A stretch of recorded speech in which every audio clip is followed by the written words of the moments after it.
everyone, welcome back. It is a chilly Sunday here in Massachusetts, and we figured what better way to end the rest of our vacation than to do some direct sowing. And we're also opening up 2 of our winter sowing jugs and planting them into our raised garden beds.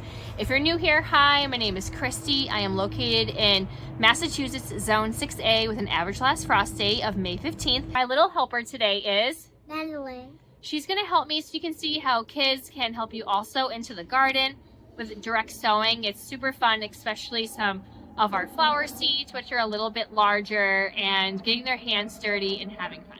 So first up, we have our winter sowing jug, and it is filled with spinach. Now, I sowed this on March 14th, and it is just busting out.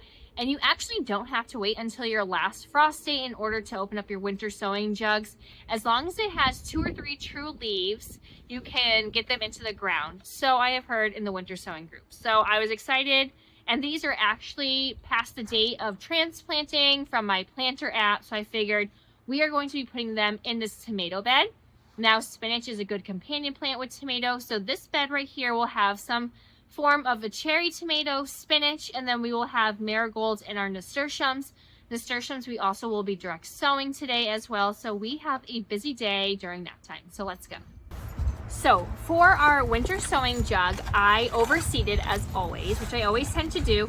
So I am going to just plop it out as one big chunk, and then we'll be dividing it into smaller chunks. I'm going to see how many we can get across this board. So this bed right here is a 6x3 bed. You can't see it, but I do have some posts that are going up, which I do the Florida weave method for my cherry tomatoes. It worked wonderful last year. So I plan on having my spinach in front here, and then we'll have 2 rows of cherry tomatoes when it comes time to planting them out. And then behind, I will put some basil or some other type of herb that can kind of hopefully grow up, especially my basil since it's so bushy. I'm hoping it can just, I'll let some of these go to flower so that way I can have the bees and the butterflies coming around and helping pollinate. So I will lightly just wiggle this around, and I'm going to keep the tops on because I hope to use these again next year. And here are the roots for the spinach. They're actually not too bad, but they are starting to circle around, especially where I had some of my drainage holes. I do plan on trying to keep my little tags on the sides, but last year someone went around plucking all of my tags, so that's all right. Hopefully I can take some pictures to remember. So I have my spinach here, and we are just going to use a little shovel that I have from the dollar store, and I am just going to break some chunks, and we will plant them this way. Mama, you know what? Yes. Those roots, those things on the bottom, those yellow, those sprinkly Roots? things on the Yeah. roots, they look like hair. They do look like hair, that is right. So we have a little chunk right here. So I'm just going to space them out. And the soil is actually, yes, here, want to put one right here? Thank you, just be gentle, okay? And we'll probably put a few chunks in this bed. So probably 4 in here, and then I'll probably put 4 in my other one. So why don't you go and hold these and put 1 over in the other garden bed over there, okay? And then we'll put 1 here. That's okay, no worries. Here we go. And then they do tease apart nicely. Yeah. All right, so go put that one over there. Where the other one Yep, is? where the other one is. So I'm gonna put it on Yep. So then. Here, you put another one over there. So I put it at the edge here. Yep, that's fine. We'll fix it later. And then you can put this one over there, okay? All right, gentle. All right, so we have our spinach. So we have 4 in this bed. So I have 3 6x3 garden beds right here. Each will have some sort of cherry tomato, and then they'll have 4 sections of spinach. So we're gonna go and get these into the ground right now. And 4 sections over there. And 4 sections. Thank you so much for helping. So Madeline has her own shovel, so she's gonna dig a nice small little hole right here, honey. Okay, it doesn't have to be too big, and I'm just gonna use my hand and plop it in there. And then always make sure you backfill, and then Mommy, I did it. Here. Great, and then we're gonna go and push this in. Cover it with dirt. Hold on, we're gonna make it a little bit deeper.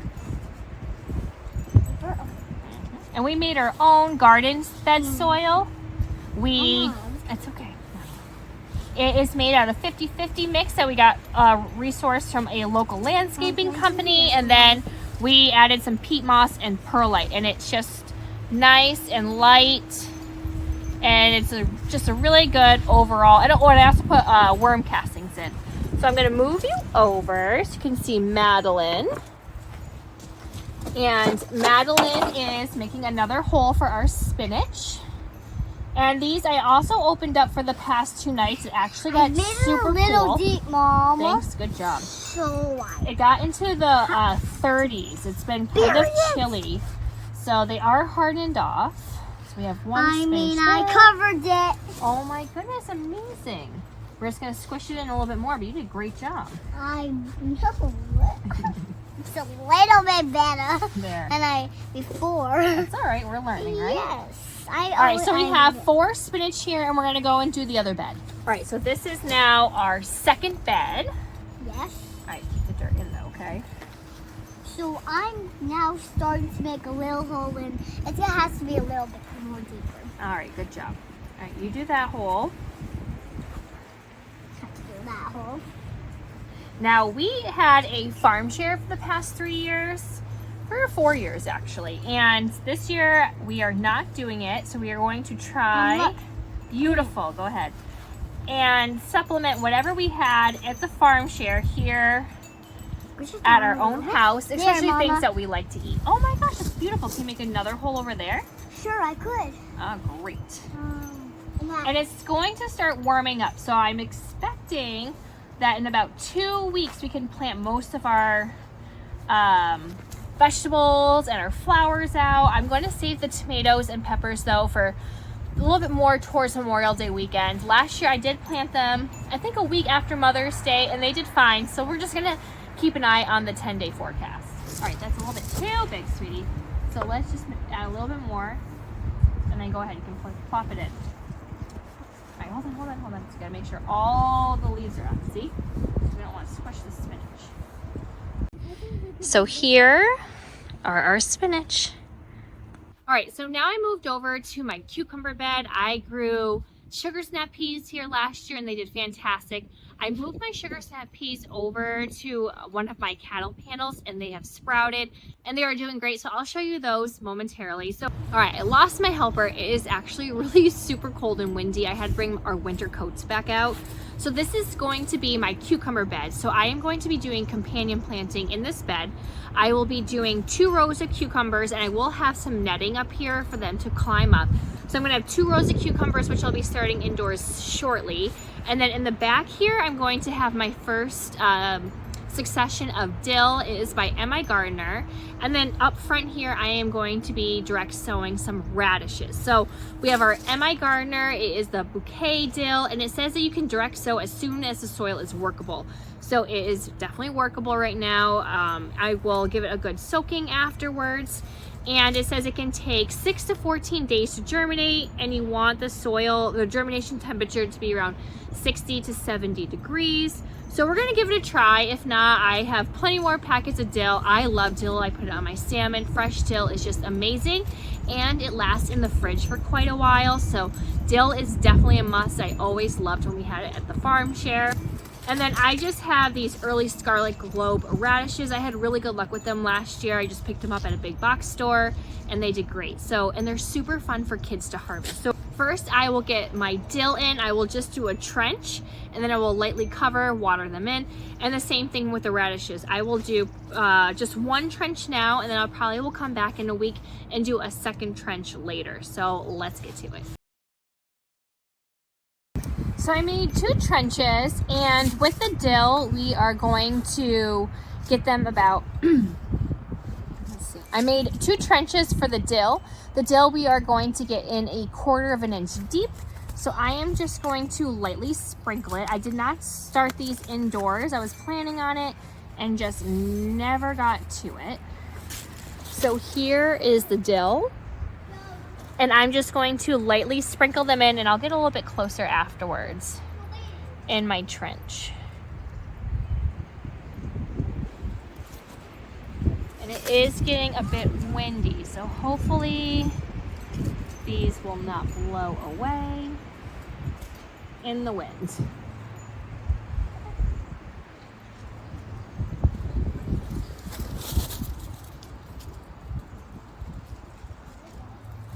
So here is my trench, and I am just going to lightly sprinkle them in. And you know what? You can always thin them out if you feel like they're just too overcrowded. But that is them. And then we're just going to backfill. Just like so. I like to say we're tucking them in.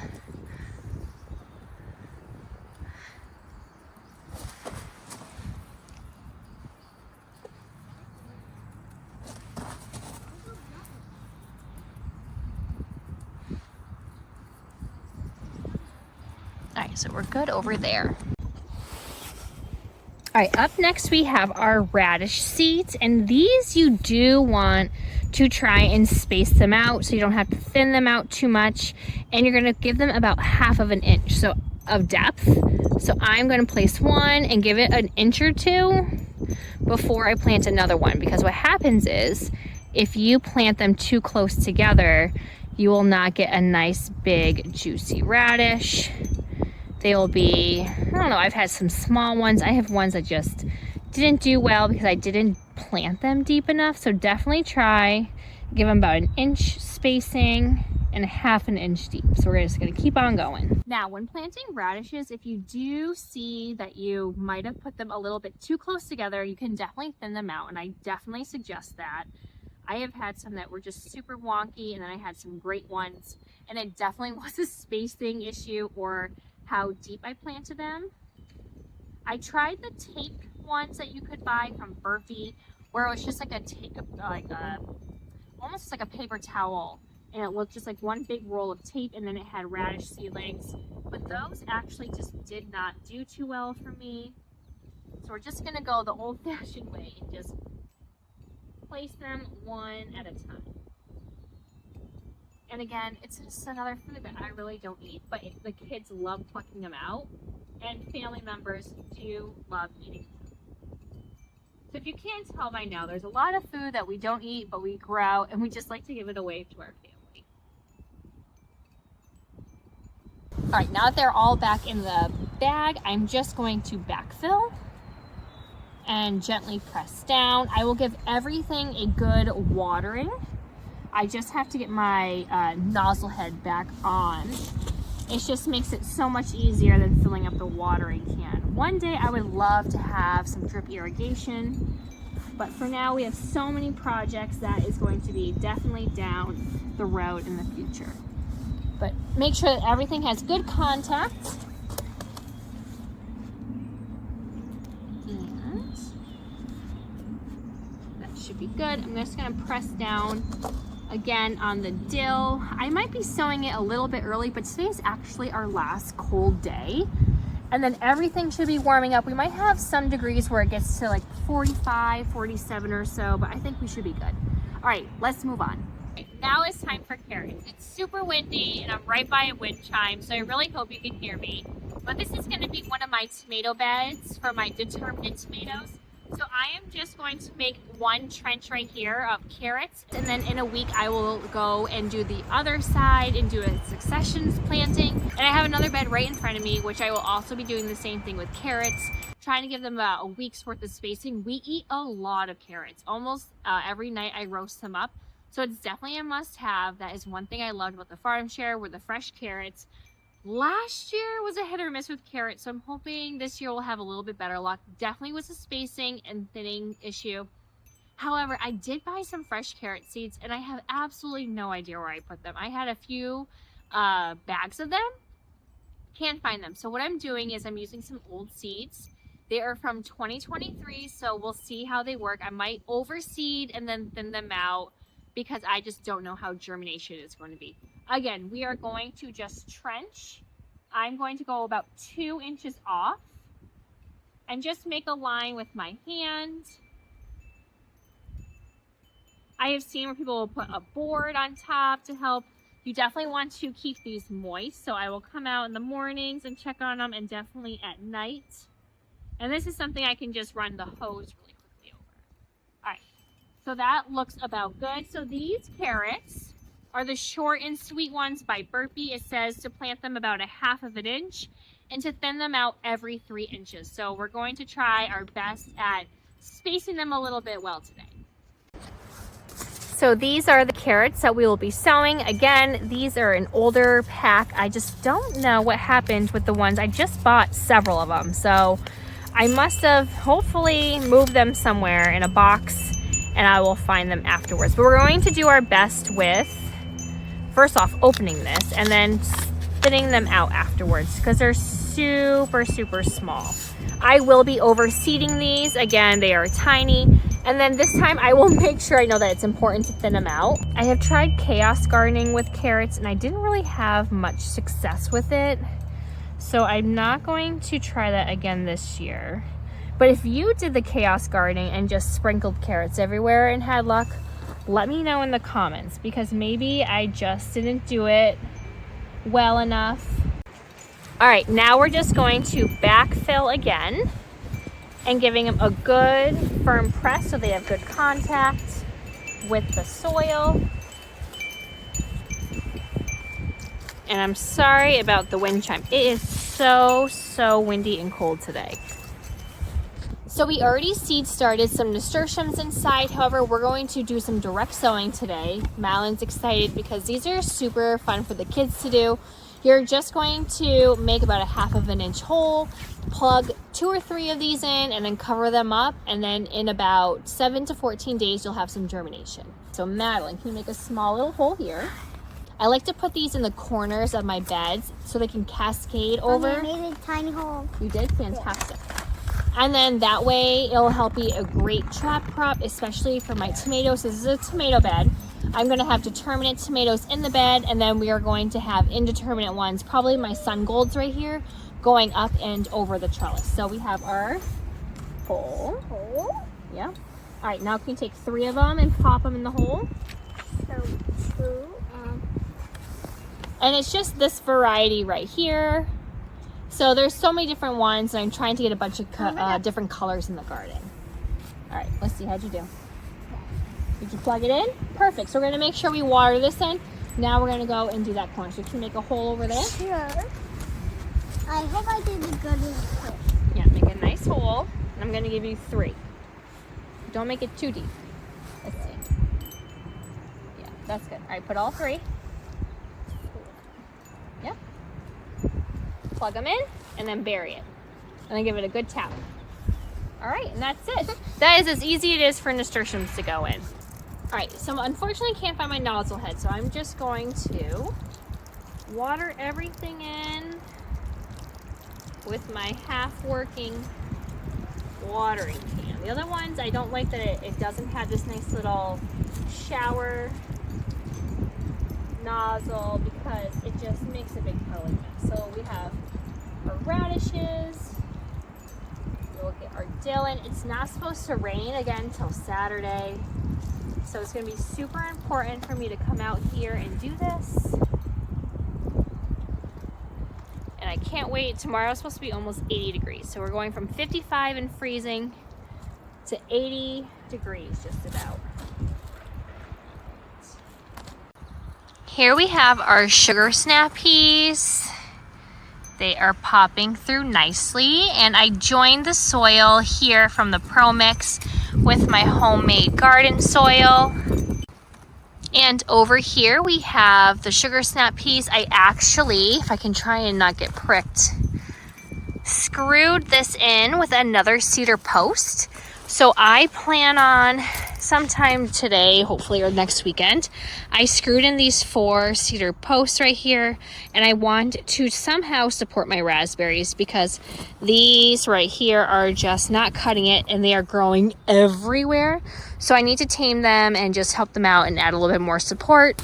And there are my blackberries. I have some extra supports for my zinnias, so this bed just needs a little bit of freshening up. And that concludes today's direct sowing. We did carrots, radishes, dill, and what else did we do? Oh, and nasturtiums. So we were able to get those 4 into the ground. Today is our last cold day. It is freezing. Cannot believe I'm in a winter coat. And then we were also able to open up our winter sowing jugs, and I planted some spinach. The kale is also ready to go, but I might wait a little bit and figure out where I want to put that, and then I'll just chuck it in the ground sometime this week. But the kale is doing well, and I'm going to see what else we can do with the winter sowing. I have poppies that I want to get into one of my perennial beds. Those are definitely ready to go. So I was checking out the winter sowing group, and they did post that as long as your seedlings have 2 or 3 sets of true leaves, they'll be able to go out into the ground, so you don't have to technically wait for your last frost date. I think the rest of the week, the lowest the temperatures will be is 47 degrees, so I could start putting some perennials and hardening them off. So I plan on doing that in the 1st or 2nd week of May. My perennial bed is my priority, and then we will move on to vegetables. Now, if you found this helpful at all, or you just want to stay updated, go ahead and click like and subscribe and hit that bell button, and I hope to see you soon. Bye.